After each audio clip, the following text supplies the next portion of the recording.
किसी गांव में एक बेचारी बूढ़ी थी। जब बूढ़ी थी तो रोज भगवान के पूजा करती थी, नितम दिन पूजा करती थी। ऐसा नहीं था कि एक लोटा जल सूरज भगवान के नहीं देती थी। ऐसे करते करते बुढ़िया बेचारी के एगो बेटा था। जो एगो बेटा था तो बुढ़िया बेचारी अपना बेटा के शादी कर दिया। जब शादी कर दिया और बाद में फिर छठ माता के जब से उसका बेचारी के अथी हुआ था, 12 साल के हुए थे, वही घड़ी से वो छठ पूजा करना स्टार्ट कर दी थी। भगवान के देल सूरज भगवान के उसका एगो पुत्र हुआ था, बड़ी दिखैला सुनैला से। अब जो पुत्र हुआ था, अब अपना बेटा उसका 18 साल के हुआ तो शादी कर दिया। जो शादी कर दिया, बुढ़िया के बेचारी के पति नहीं थे। जो पति इस दुनिया में नहीं रहे, बेचारी सूरज भगवान के खूब मानती थी। जब पूजा थी छठ माता आते थे, वैसा नहीं था एक साल भी उसका बीच नहीं जाता था कि वो छठ पूजा नहीं करता था।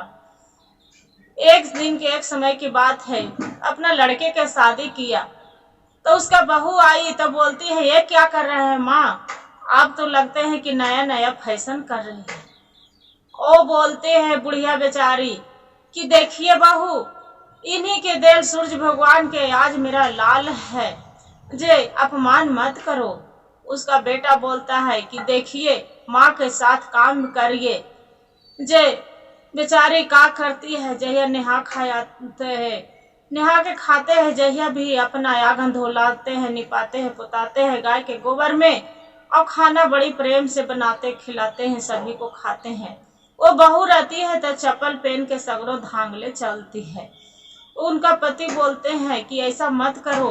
बुढ़िया बेचारी बोलते हैं इसका नैदान है, बहू के लूर नहीं है। वो बोलते है बहू ऐसा मत करो बेटी, जब भगवान सूरज भगवान के प्रसादी बन रहा है। उसका बहू बोलती है कि ऐसा कुछ भी नहीं होता है। क्या होते हैं भगवान, ऐसा कुछ भी नहीं है।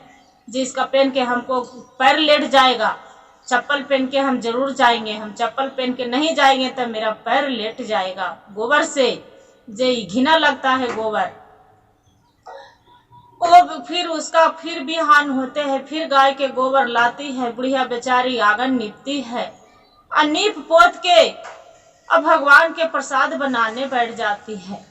जो प्रसाद बनाने बैठ जाती है, लोहंडा वाला उसका पति रहते हैं, तो आम के लकड़ी तोड़ के लाके अब अपना माँ के भी वो करने लगती है।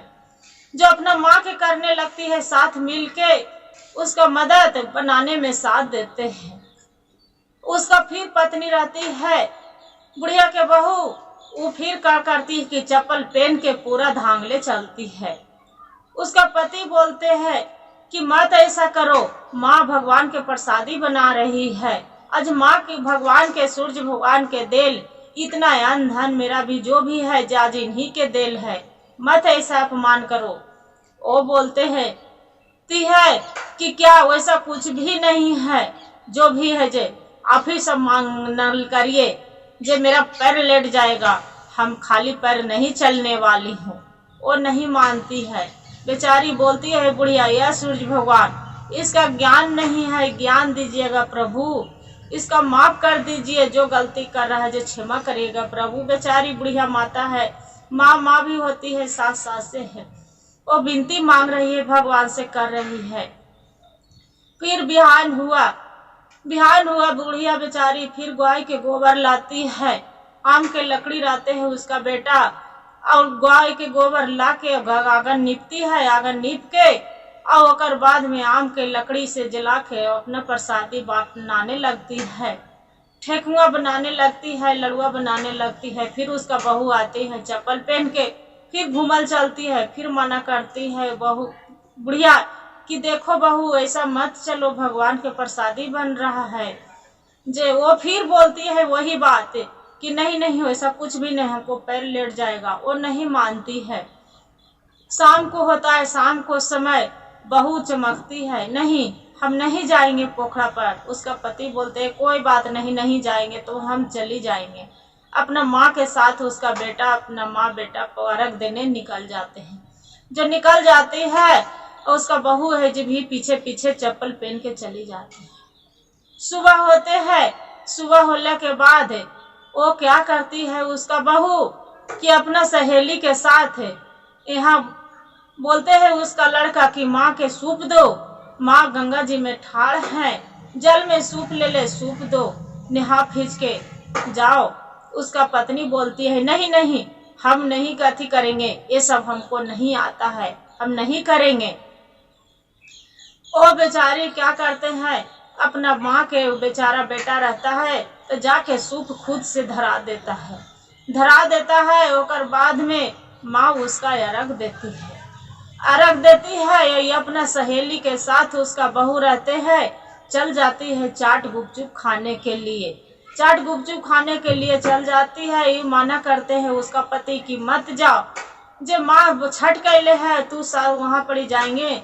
वो बोलते हैं कि नहीं, हमको बड़ी खाने के मन कर रहा है चाट गुपचुप, हम जा रहे हैं चाट गुपचुप खाने। वो मेले में घूम जाते हैं, चले जाते हैं। उतने में क्या होते हैं कि जो साड़ी रहता है पलटा और बेचारा लेके और नदी में उसका माँ अर्घ देने लगती है, बैठ के भगवान के ध्यान लगाती है और बेचारा गारे चल जाता है पलटा। तो जैसे ही पलटा साड़ी गारने की कोशिश करते हैं वैसी गंगा जी में डूब जाते हैं। सभी आके बोलते रहते हैं कि देखिए आपको तो बेटा डूब गया। और उसका बहू के भी बोलते हैं कि देखे ना, आपको तो पति डूब गया। वो बहू आके बोलती है कि एक बार माना कर रही थी कि छठ व्रत ये सब मत कर, ये सब कुछ भी नहीं होता है। तब आप तो खाली सूरज भगवान के मानते थे, आप ही को वजह से मेरा पति डूब गए गंगा जी में। जे पूरा रोने लगती है उसका बहू। ये बेचारी है ये भगवान के मनाती है कि यार सूरज भगवान मेरा जीवन ले लीजिए, हम गंगा जी में डूब के हम जान दे देंगे, बाकी हम खाली लौट के हम नहीं जाएंगे। हम कौन सा गलती किए सूरज भगवान, आप ही को दे लाल था, बाकी मेरा लाल के छीन लिए, आप यही गंगा जी में हम डूब जाएंगे। न तो सूरज भगवान मेरा छठी मैया मेरा लाल के वापस कर दीजिए। वो क्या करते हैं, इतने में पूरा गंगा जी में तो डूब जाता है। बेचारी रोते रहते हैं गंगा के अरार पर जाके, वहां पर ही अर्घ उरघ जैसे देते रहते हैं छोड़ छाड़ के, और जाके गंगा के अरार पर जैसे डूबने की कोशिश करते हैं। उतने में फिर उसका बेटा गंगा जी के अरार से पूरा पानी चीरते निकल जाते हैं। जब निकल जाते हैं और बाद में फिर यहाँ आते हैं, माँ बेटा के गले में लपेट गए और खूब लपट कर रोने लगते हैं कि बेटा आज छठी माँ फिर आते हैं एक बुढ़िया के रूप में। सूर्य भगवान बोलते हैं कि देखो बेटी, जो मेरा ध्यान लगाते हैं उसका कभी हम आशा से बेआशा नहीं करते हैं। आप तो बहुत दिन से मेरा अथी ध्यान लगाए थे, व्रत कर ले थे, आपको खाली बहू के हम सुझाव दे रहे थे कि कैसे छठ व्रत के अथी होता है नियम धर्म।